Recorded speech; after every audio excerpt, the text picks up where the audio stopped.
Welcome to GBIRL, the podcast looking at the real business world of esports, gaming, and streaming with the people and personalities behind it all. Here is your host, Bill the Conqueror. All right, everybody, welcome back to the podcast. And anybody who has watched my stuff knows that I spend a lot of time talking about the business side of gaming and esports and streaming. That's what this podcast is about. And it is a rare day when I actually get to talk to a competitor, somebody who we spend time watching, and they are the reason that we can do what we do, because these excellent competitors they just pull off amazing moves, and you're like, how do you do that? How does that happen? And I am not afraid to say that the guest I have with me on screen, you see him right there, I am not afraid to say that I'm a fan of this individual. He's Mr5000. He has been gracious enough to talk to me all the way from Zambia, South Africa. And I gotta say, Mr5000, when I first got when I first talked to Cholwe, and she says, "Hey, why don't you have Mr5000 on your podcast?" I'm like, "Yes, absolutely! Oh my gosh, that would be so awesome!" Because I have watched you play online. I have watched you play a Mortal Kombat and the Charlie Wolf tournaments. I've watched you, and I have watched a lot of Street Fighters. I have watched a lot of people play Mortal Kombat. So I don't just say this because I like watching you, but I say this because you're good. I've watched you come back from, you're down to like a sliver of a health bar, and you just like pull a move set out of thin air, and you're like winning. I'm like, I wish I could be that good. I wish I could pull that. But anyways, I am honored today, like I said, all the way from Zambia, South Africa, to have Mr5000 with me. Thank you very much for joining me today, sir. Appreciate your time. Thank you. Bill, I am really honored to be on your podcast.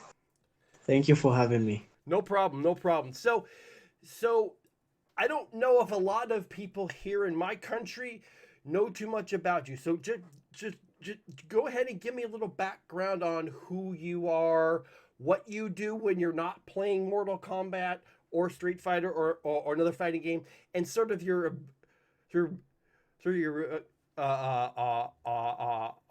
background. Okay. So first of all, to start things, I am Justin. People call me Mr5000. Aside gaming, I work for an organization called Global Health Corps, and I already graduated from University of Osaka. I studied public administration. And aside gaming, well, it's just work and just chilling and just making friends as well. So that piece right there. So hold on, I just want to stop right there. That little piece right there. You have a college degree, right? Yeah, I have a college degree. Okay, I want to note that, because a lot of people think, especially in my country, that gamers don't understand the value of having an education, and you do. You get that. So I want to point that out to everybody, that Mr5000 has a college degree. So go ahead, sir. Sorry about that. Go ahead. Yes.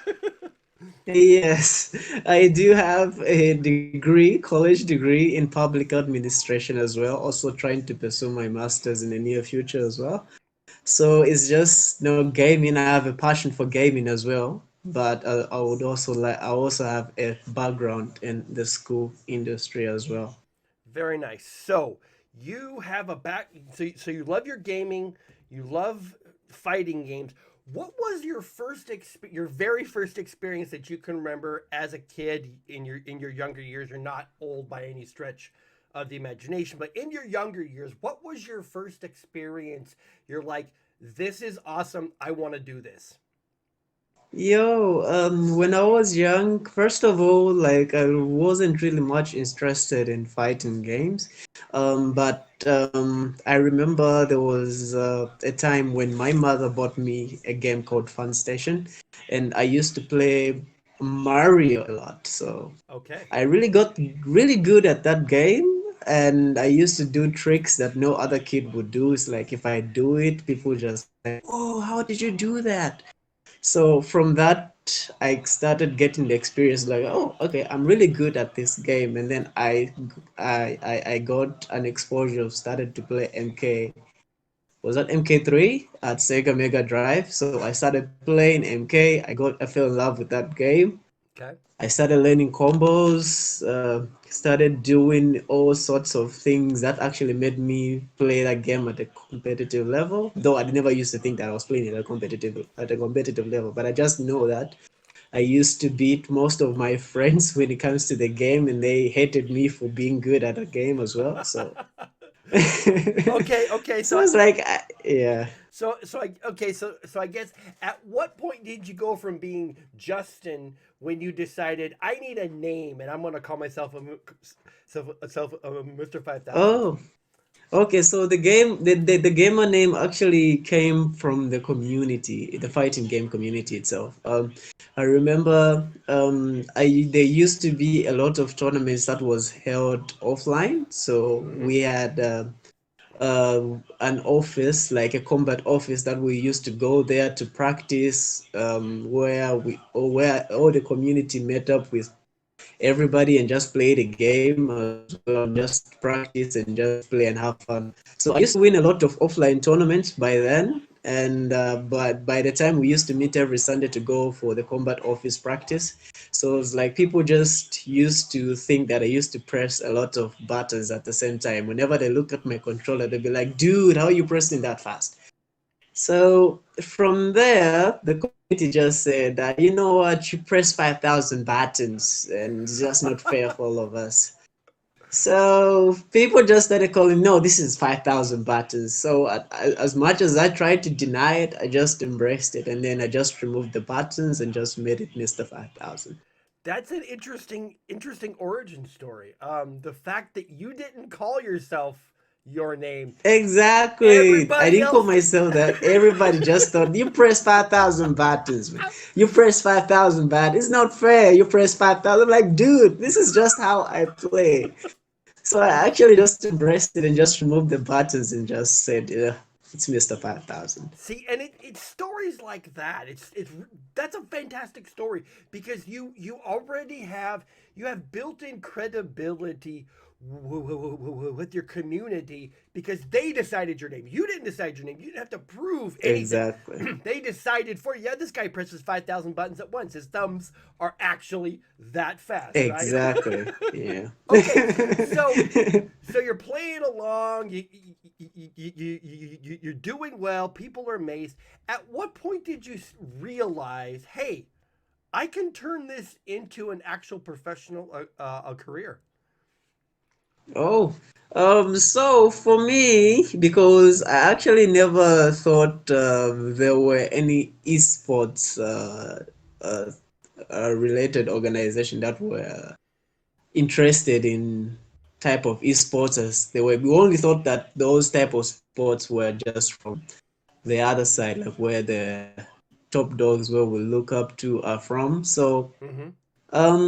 I never even realized that I would actually do this competitively. All I just knew is I had to do it for my community because I just learned how to play competitively and people respected me in the community, in the Zambian community. Like if Okay. somebody's talking about MK, they'll be like, Justin is number one. Justin is this. Justin is number one. If you want to play Mortal Kombat, you need advice, Justin, go to Justin. Okay. So from that point, I was just like, I'll always do it for the community. Even if I'm participating in a tournament, I'll just give it my all.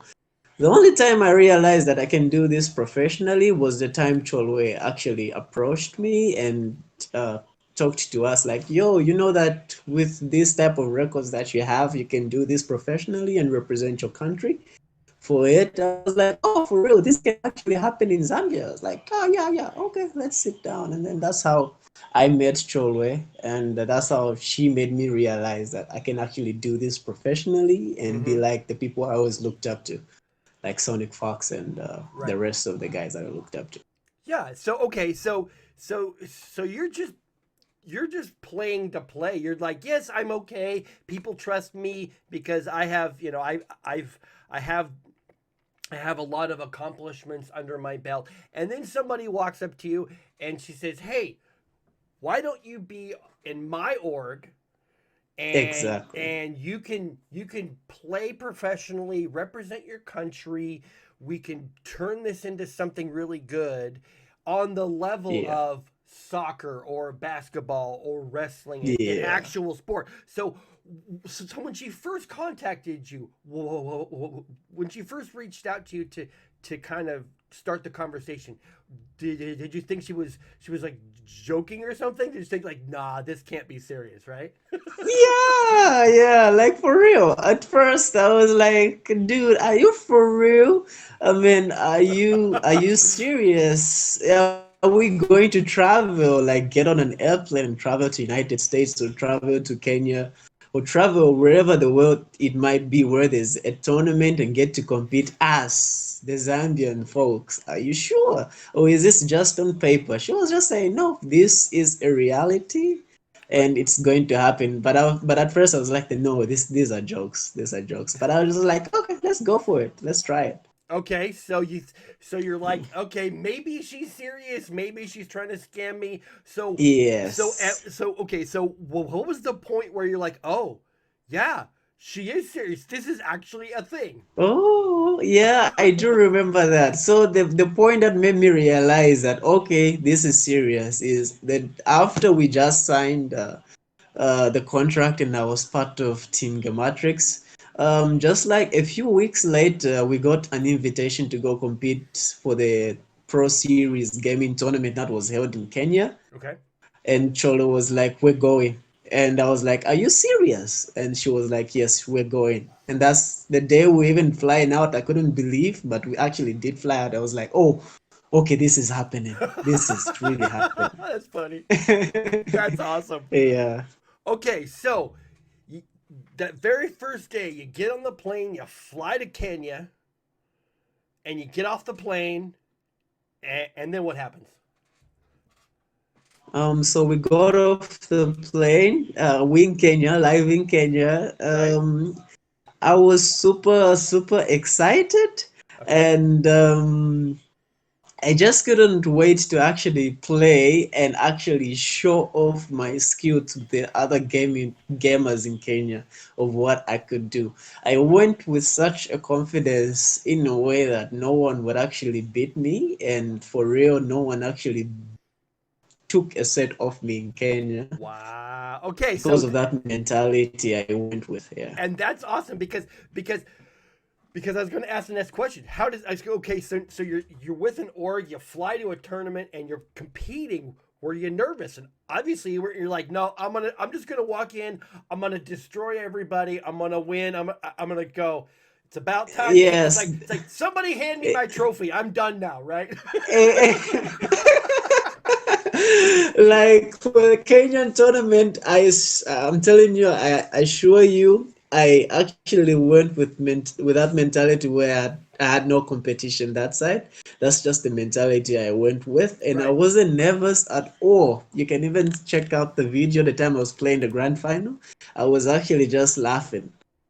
Wow. I already knew that we actually won that before we actually even won it. So See, that's the type of confidence I had at the time. see, and it's important to point that out because there are people who are so good at what they do, like yourself. You can walk up to the stage, you can look at the person that you're gonna play, you go, this is not even gonna be close. And then there are times that you walk on the stage, go, oh, okay, this might be an actual competition, right?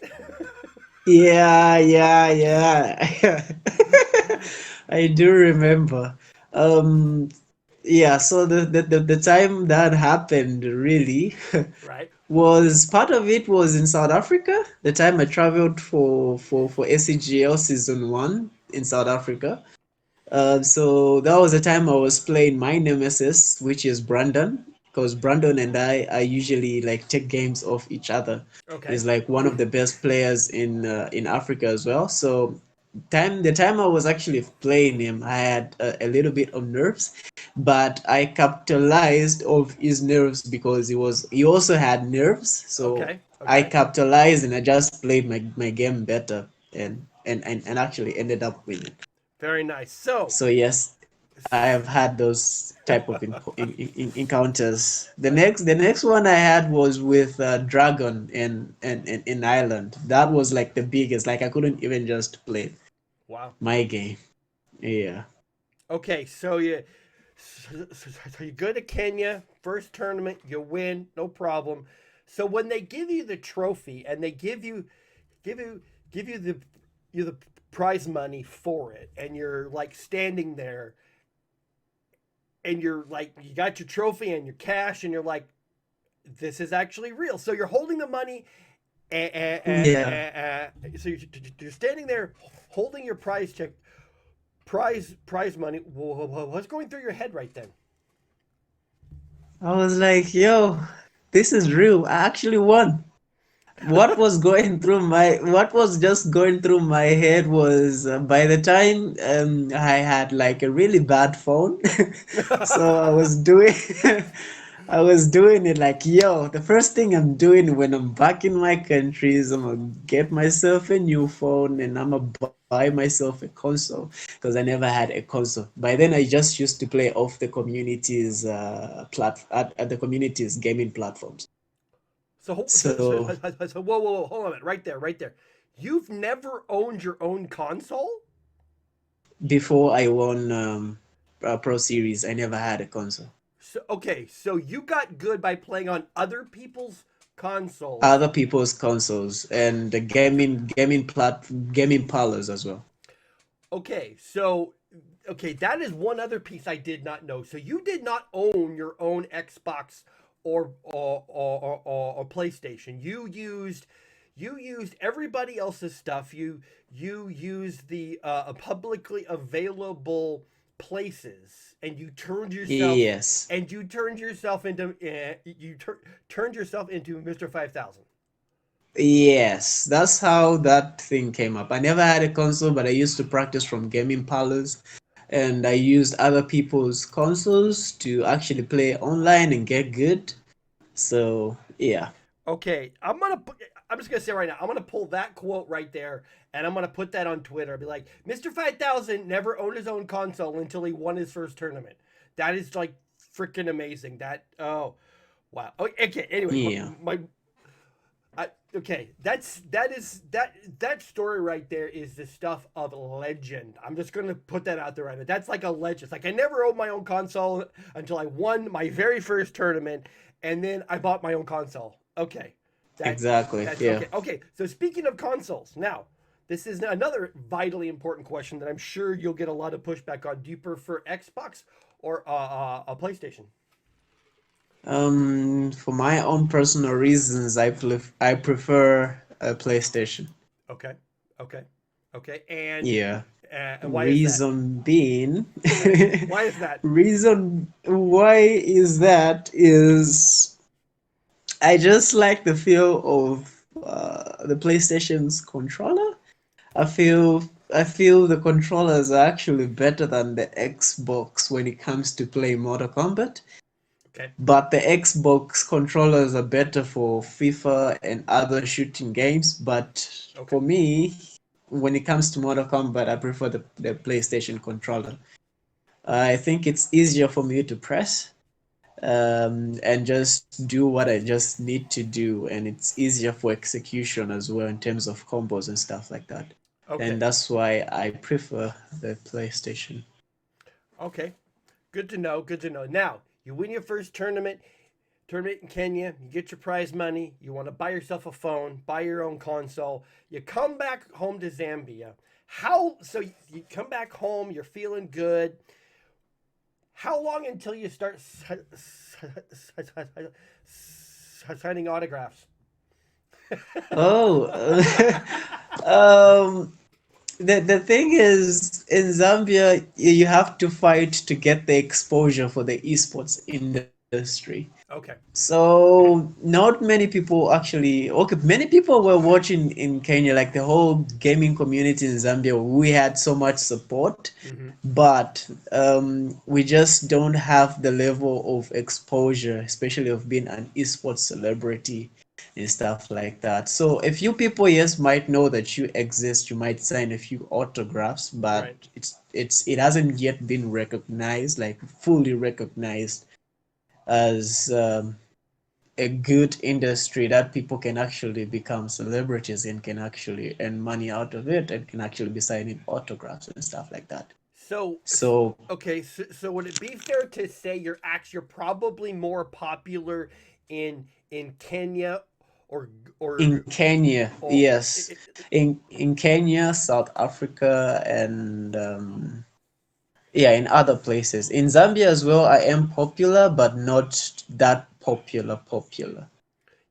I think I really think we got to fix that. If you're more popular in a different country than you are in your own country, we got to fix that. We got to we got to fix that part. Okay, so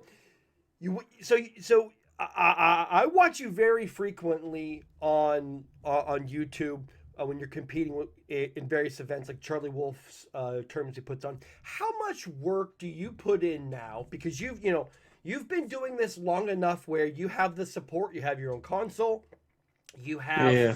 you have a college degree. I mean, you have your life very well under control. How much work do you put in off time into refining your skills, into watching other players, see what they do, changing your style?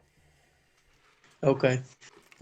So for me, I play, let me say, on a daily basis, but usually my practice routine starts from 5 p.m. to somewhere um 10 to 11 p.m. Okay. every day. So I usually practice with a friend called Extra 92, Mark the Shark. Okay. Because we since the time we've always just like helped each other level up in MK11. Okay. And I also practice with Killjoy. I practice with all these top dogs in Africa Right. just to get the feel of the game. But yeah, so it's just after work, I get into gaming, practice, and then off the weekend, I'm off doing matchup analysis and just seeing how different people play, how I can adapt to different situation, watching people that I look up to, how they play with a similar character I play with, Right. try to see how I can change my gameplay or adapt to or make a new one. So usually that's just what I do. Okay, so right there in that little bit, you said that you watch people that you look up to. So for somebody at your level, because you're good, you are in your region in Africa, you are at the top level. Who do you look up to? Um, okay, for starters, I always looked when I was when I didn't start competing competitively. I always looked up to Honeybee, Happy Pow, and Sonic Fox as well, Okay, and Rewind. So when it comes to the competition, that side, I always looked up to seeing those guys play more, mm-hmm. and I just like wanted to be like them. So, but for now, I always look at Ninja Killer and Sonic Fox as well, and as well as Dragon and Honeybee as well. Okay, So okay, those guys actually inspire me to actually play the game at a competitive level and see how it goes. very nice. Play So, it more, yeah. so there are multiple fighting games out there that excuse me. There are multiple fighting games out there that are played at a competitive level. You have Mortal Kombat, you have Injustice, you have Street Fighter. So, so, Yeah. so why did you choose a Mortal Kombat? Okay. So the reason why I chose Mortal Kombat started from my UMK3 days Okay. because I started playing competitively at UMK3, which was on the Sega Mega Drive. I was really good at that game, and from there, the love of MK just grew within me. And just seeing how I used to defeat multiple opponents thrown at me, even if somebody challenges me, like, yo, we're challenging you to this fight, I would actually beat them without making a sweat. So Okay. having that feel made me be like, yo, I would really like to play this game competitively, and I just want MK from today. That's how I chose to just play more Mortal Kombat and Hmm. also love Injustice at a certain stage. Okay. So, um, so where I've been watching you is online, obviously, because I can't travel to Zambia or Kenya to watch you live. So when I watch you Yeah. play online, I've been playing. You've been playing in events sponsored by Charlie Wolf Gaming. How did you connect with those guys? So I connected with those guys because we started the FGC community a long time ago. Okay. So it's in the FGC, we have a lot of players from around Africa that actually have the same passion for what we do, and we help each other level up, Okay. which includes matchup analysis, just getting to know the game a little bit more and stuff like that. So I got to know Charlie Wolf Gaming through the same community because he was also part of the community. So he initially started up his channel. It started off just like a joke. So Okay. and then he just started asking people to actually feature on his channel, do first to tens, first to fives. Mm-hmm. So we just like, all right, cool, let's just start doing it and just start showcasing our skills for the sake of it, and let's just see how it goes. And then from there, it just became so serious. So that's how I met Charlie Wolf. Wow. Okay. So from listening to you talk, it sounds like that not only it sounds like to me that the FGC community, especially in Africa, is not only extremely competitive but very close. It seems like that you guys get along pretty well. Is that fair to say? That is very fair to say. The Okay. FGC is actually pretty close, and we actually support each other in everything that we do, even in terms of content creation. So if somebody Okay. puts out a content and 1,000 of people are in the group, we actually do drop by that link, support, leave a like, share it with other people, and just support each other and stuff. So we are pretty much close with each other. We actually help each other level up. It's all about the love for the game, and Right. it's all Right. about, it's more like a family, let me just say. So we see ourselves as a family. Okay. So but then also in every family when you're around each other so much I'm sure that you guys when you play you and somebody is playing really well somebody starts to puff their chest up and maybe talk a little Yeah. smack. Does that happen once in a while?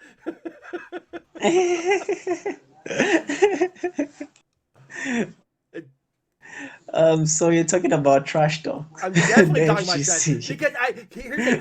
I have watched enough Street Fighter players to know that part of the community, part of the game is talking smack to your opponents, talking trash, because Oh that's what you yeah. do, right? Oh yeah, I see that. Um, okay, for every game, it is actually very competitive, Right. and there are just times where people might talk a little bit trash talk, but we don't take it personal. But Okay.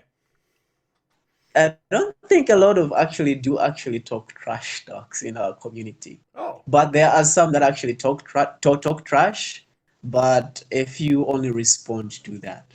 Okay. And we've had a little bit of short series from time to time where people talk trash talking each other, Right. settle their beef on stream on Charlie Wolf Gaming, Okay. and we get to watch that. Once the beef is squashed, everybody goes back to being peaceful.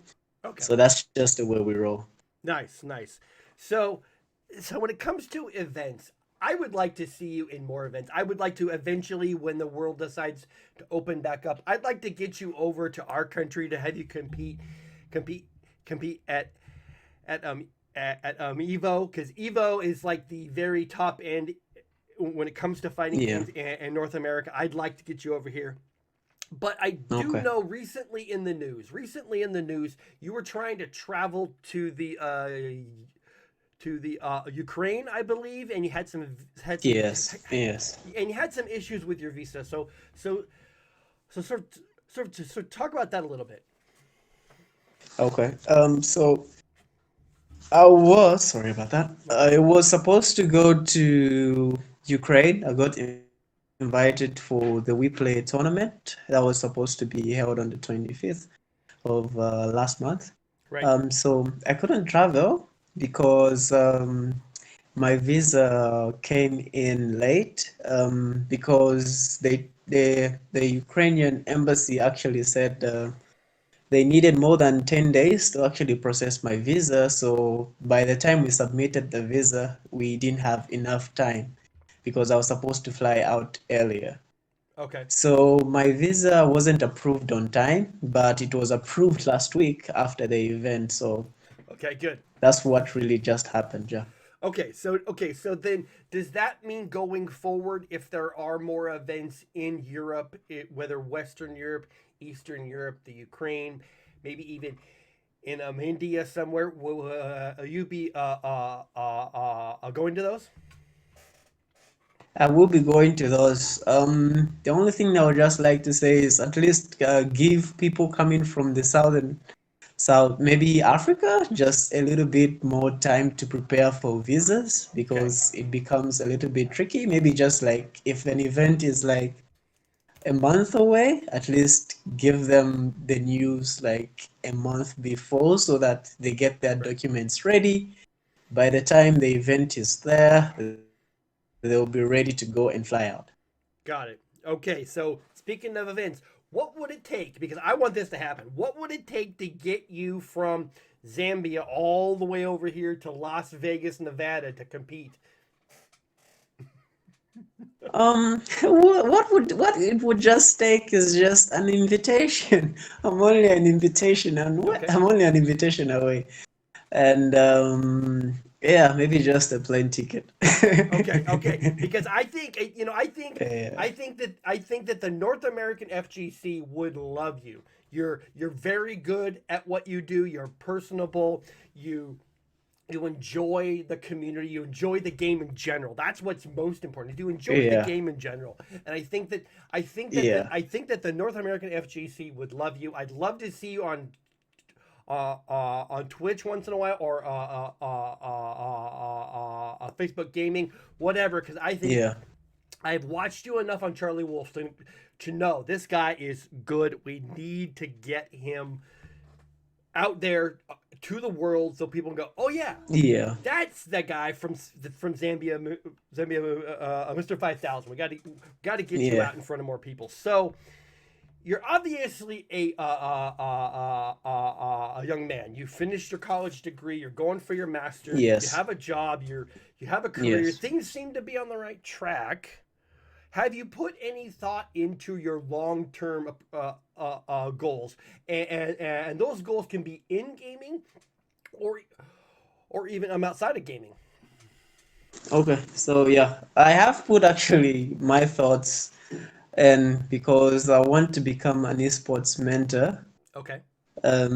Yeah, and maybe if we grow, I would really like to do gaming and make money out of it, like maybe something that is sustainable for my upkeeps Right. and just practice, make money out of gaming, and which makes something that is able to give me income maybe every once in a month or Okay. every month so that I can actually be able to sustain my bills and stuff like that. So that is something I've thought about. Aside from that, I would like to become an esports mentor, maybe after I retire or something like that. just to get to teach kids about what esports is, how someone can become a professional gamer, the journey, what journey it takes for you to become a professional esports gamer, um, just how to play the game competitively, and just teach other people who've got the same passion as me to become to love the game more and just enjoy what they do, and if they want to make money out of it as well like I am, and get the same opportunities as I get as well, Hmm. teach them that as well. And I think that would make a world a better place if you actually help somebody who has a passion as you Right. do to actually be like you. So that's something I look up. I really have in the back of my mind. Good. So this is sort of hit me. So do you think there are do you think you've had opportunities in your life that presented themselves because you're in gaming that wouldn't have been there if instead of playing, Mortal Kombat for a living, so so if you weren't playing MK for a living, if you were doing something else, like if you were an accountant or you were doing. Yes, yes. Didn't even cut you short. I don't think I would have actually traveled or actually won a lot of things that I've actually won in my entire life if it wasn't for gaming. Okay. I wouldn't have traveled to actually meet people that I've always looked up to. Like Right. you meet your idols in person, and you're like, wow, I've watched you on TV. And yeah, and just to be able to make uh, some sort of a money that other people actually make within a couple of months to win it within a day. Right. Um, yeah, so I wouldn't have had the exposure to all of that and just the glory and just if it wasn't for esports and MK. So it sounds like to me that you are a very a courageous person, that you've taken risks in your life. It, you've taken risks in your life and you have bet on yourself, because one of the things about the FGC is it's very raw. It's just you and one other person. That's it. You're not playing a team sport. This isn't Call of Duty where there's 5 people on a team. This is Mm, this is Mortal Kombat. It's one on one. If you lose, it is on you. If you you're win, out. yeah, Mhm. if you It win, is. it is 100% you.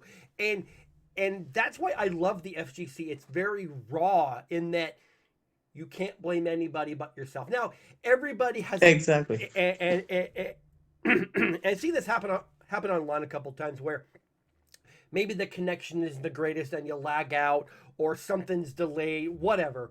But in the end, the one of the core values of the FGC is it's 100% on you. It's 100% on Mm, you to do the match study. It's 100% on you to work on your game, to adjust your style, to watch other players. It is 100% you. And you have you have bet on yourself. You have shown the courage to step forward and go, I'm good at this and I'm going to make myself even better. I'm going to put myself in front of people. And you've been very successful. If you had words for other people who are on their way up, who have maybe experienced some failures in their life, and they look at you and go, look at that. That's Mr. 5000. He's all of this mm. stuff that I wish I could be. If you had words for them to encourage, maybe help them get on the right path, what would you say? Um, the only words I would have for them is if you have a passion for something, just do it at your best. And don't listen to other people who actually don't believe in what you are doing. And those people try to put you down just because they actually believe that the only way somebody can make money or make it out in life is through maybe having a college degree. Mm-hmm. Um, just don't listen to that. Just focus on you. If you have a passion for it, Just do it. Doesn't matter how long you fail. I mean, I used to get beaten before I got good.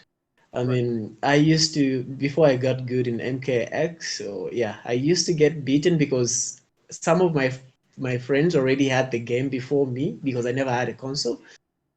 I used to get beaten, but the more I got beaten, the more I actually learned, and I'll actually just believe I'll be better than you someday. And I actually had that mentality that just actually kept me going, that one day I'll be good at this game. And I started beating those people that actually were beating me. So that was an achievement for me. And that actually kept me going to actually take it a bit further and become more professional to it. So I just never listen. So never listen to criticism. If they say it won't work, just try.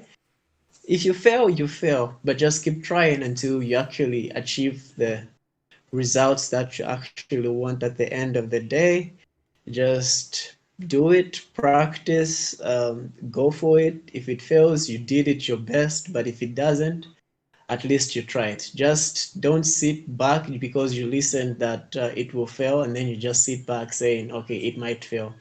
That way, you actually failing yourself because you actually never even got to try to see if it might work. Very So nice. that's just the advice I would have for people like that. Very nice. So, Mr. 5000, thank you very much for making time for me today, all the way from Zambia. We finally got this set up. I love the technology that we have that we can connect like this. Thank you so much for making time for me today. Appreciate it very much. Thanks, Bill. Thanks for having me. I really appreciate it. All right, everybody, check out Team Gematrix on Twitter at Team Gematrix, Gematrix, Team Gematrix. Check out Mr5000 on Twitter at Justin Banda 17. Thank you very much for tuning in. Hey, I have more podcasts coming. Appreciate y'all stopping by. Please do like, share, subscribe to the YouTube channel. I'll see you soon. Thank you for tuning in today. You can find links to everyone on the show in the description below. Check out Bill the Conqueror on Twitch and Twitter to stay up to date on his thoughts and ideas about gaming culture.